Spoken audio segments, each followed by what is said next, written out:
살펴보도록 하겠습니다. 자, 무역 기청입 단계를 저희가 12단계로 만들어 놨습니다. 왜 그럴까요?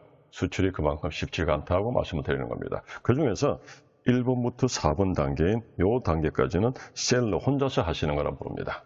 자, 그만큼 바이에게 연락을 하기 전 단계가 준비할 단계가 있다는 거죠. 그 첫 번째가 어떤 거 됩니까? 우리 앞에서 무역계약에 준비해서 말씀드린 것처럼 가장 중요한 부분 중에 하나가 우리가 제품에 취급하는 제품이 수출이 가능한지 안 한지를 먼저 확인하시라. 뭐로 확인한댔죠? 제품의 이름이 아니라, 그죠? 품명 분류라고 그랬죠. 국제 통일 상품 분류본에는 HS 코드를 우리가 확인하셔서 수출이 가능한지를 확인하시는 거예요. 왜요? 확인하지 않고 바이를 우리가 선택해서 계약을 했는데 수출이 안 되면 시작하자마자 우리는 배상을 해줘야 됩니다. 자, 두 번째가 해외 시장 조사를 하는 거죠. 즉, 우리 회사 제품의 제품 분석을 하는 거고, 그리고 수입하고자 하는 그 지역을 선택해서 그 지역의 시장 분석을 하는 거였죠. 이런 시장 조사를 통해서 과연 우리 제품이 어떻게 판매될 것인가라는 것을 우리가 미리 조사를 하는 겁니다. 그리고 나서 그게 적정한 거래처를 선정하죠. 즉, 바이를 선택하는데 단순한 바이가 아니라 말씀드렸죠. 어떤 유통 바이느냐, 유통 단계에 따라 다르죠. 백화점 바이느냐, 마트 바이느냐, 통신 판매 바이느냐, 또는 재래시장의 내수시장의 바이느냐 등등 우리가 제품 팔고자 하는 그 지역의 유통의 구조의 특성에 맞게끔 그 제품에 맞게끔 거래처를 발굴하는 겁니다. 그래 발굴해서 끝이 나는 게 아니죠. 그분들에게 우리 물건을 사세요라고 권유를 하는 거죠. 이것을 우리가 비즈니스 프로포즈 또는 우편물을 안내장을 보낼 때 서큘레터 이런 말을 많이 씁니다. 거래를 권유를 했습니다. 그런데 답이 안 옵니다. 어떤 말이죠? 내가 판매하고자 하는 사람이 구매하고자 하는 사람보다 훨씬 많다는 거죠. 그래서 우리가 간단히 말씀드리면요. 파레토 법칙에 80대 20 법칙이 있습니다. 저는 이걸 이렇게 말할게요. 복잡한 이야기는 빼고요. 전 세계 무역하는 사람이 100명 있다면요. 수출하는 사람이 80명이라면 수입하는 사람이 어떻게 될까요?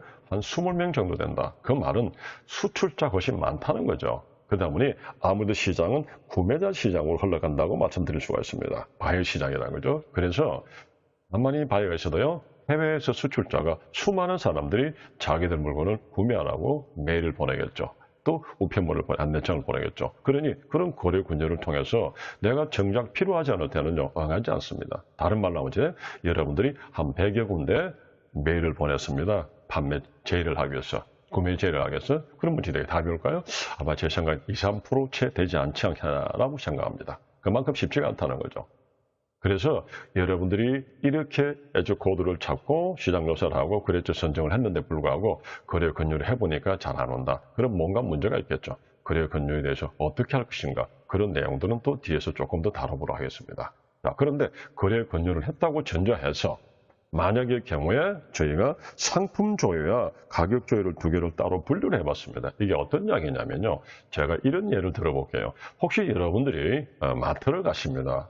가서 보니까 한쪽에는 시험 코너가 있고 하나는 시식 코너가 있습니다. 어떤 게 있죠? 우리 판매자들이 지나가는 손님들을 보고 저희들 음료수를 한번 시험을 해보십시오. 또 저희들 뭐 고기를 구워놓고 만두를 구워놓고 시식을 해보십시오라고 하겠죠. 그래서 그 경우에 제가 그 음료와 그 고기류에 그 만두류에 관심이 없습니다. 그러면 조회 안 하죠. 그게 상품 조회입니다.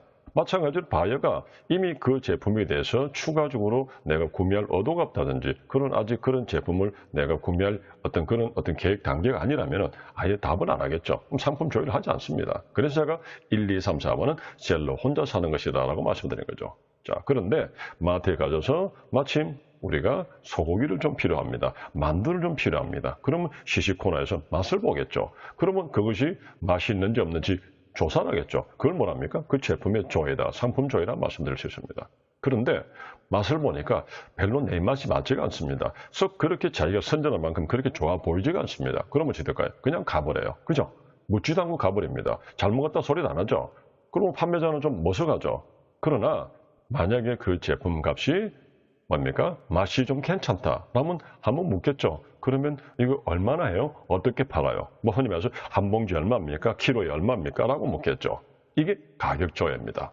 마찬가지로 바이어도 내가 거래를 권유했을 때 내가 충분히 거기에 대해서 내가 어떤 구매 필요성이 없다면 답을 안 하겠지만은 조금 지금 추가로 구매를 해야 된다든지 그 제품을 팔아보겠다고 그렇게 계획이 되어 있다면 조율을 하겠죠. 그래요? 그러면요, 내가 그 제품을 아직 못 봤거든요. 당신들로 보내주는 카탈로그라든지 그다음 메일로 가지고는 모르니까 샘플을 보내주세요 라고 줘야겠죠. 그 샘플이 뭘까요? 좀 전에 말씀드린 것처럼 마트에서 그 제품을 시험해보고 시식하듯이 맛을 보고 조율하는 게 샘플 줘야죠.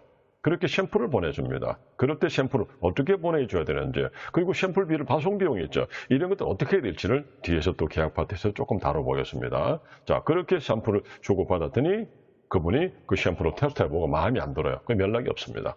그죠? 좀 전에 그랬잖아요. 마트에서 시험을 해보고 시식을 해보니까 맛이 별로 없어요. 그러면요, 가격을 묻지 않고 가버리죠. 마찬가지로 바이어가 내가 보내주는 상품을 그걸 테스트해본 결과 별로 마음에 들지 않아요. 그러면 진짜 연락이 없습니다. 근데 마음에 들으면 어떻게 될까요? 그 한 개 얼마예요? 라고 묻겠죠.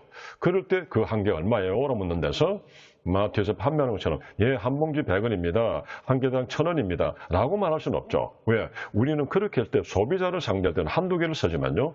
우리가 기업 대 기업, 즉 다시 말해서 B2B 비즈니스는요. 어떻게 될까요? 대량 구매를 하겠죠. 물론 처음부터 대량 구매는 아닙니다. 어느 정도 MOQ라고 있겠죠. 그래서 소량으로 준비해서 이제 차차 금액도 커지고 수량도 커지겠죠. 이렇다는데 처음에 어떻게 될까요? 한 개 얼마입니다. 하는데 최소 오닥 얼마고요. 결제 조건은 어떻게 되고요?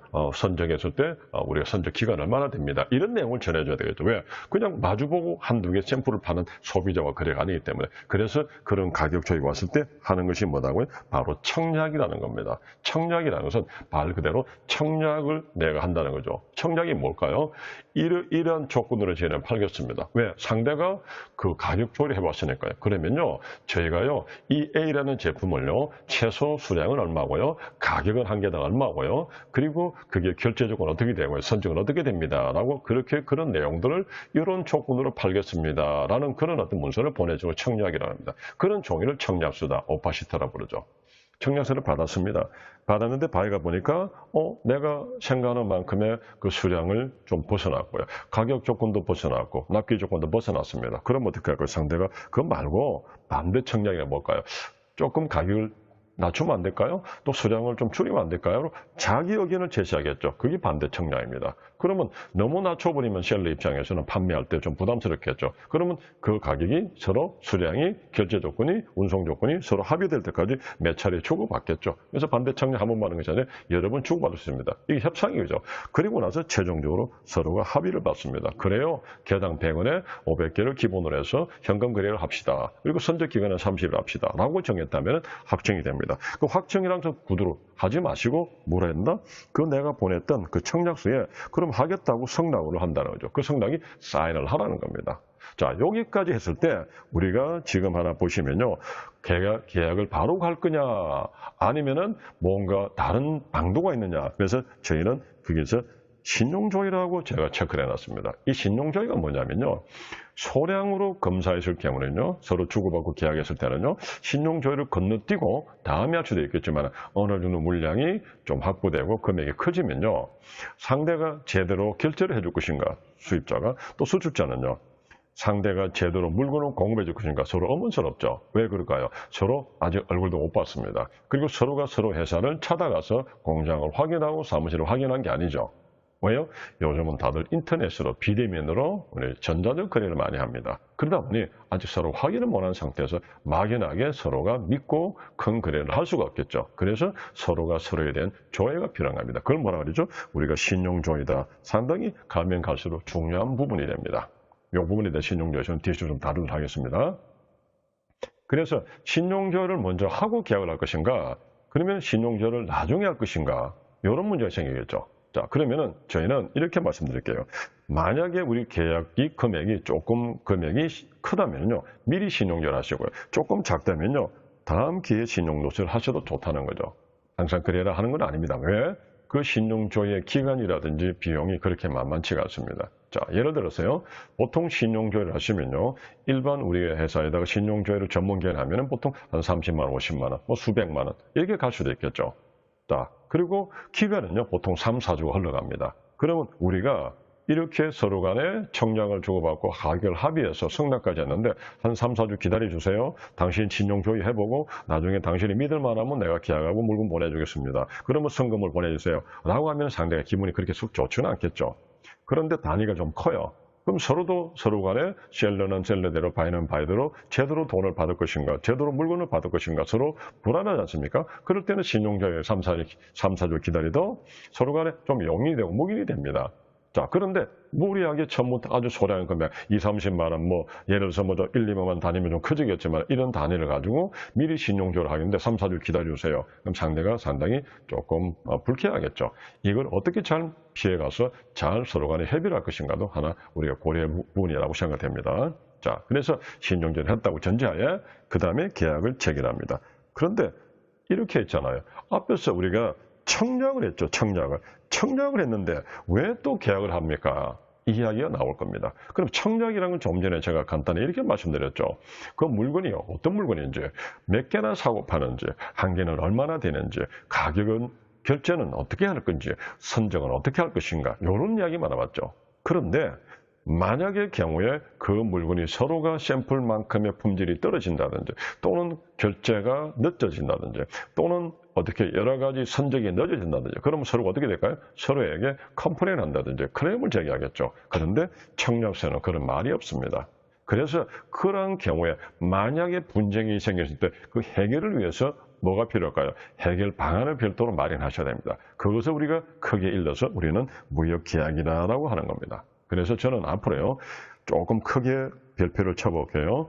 제일 중요한 것이 무역에서는 무역계약을, 특히 계약서, 종이서라고 제가 적겠습니다. 무역계약서를 작성하는 것이 굉장히 중요하다라고 말씀드리겠습니다. 자, 이 내용들을 다음 시간에 좀 더 상세하게 살펴보도록 하겠습니다.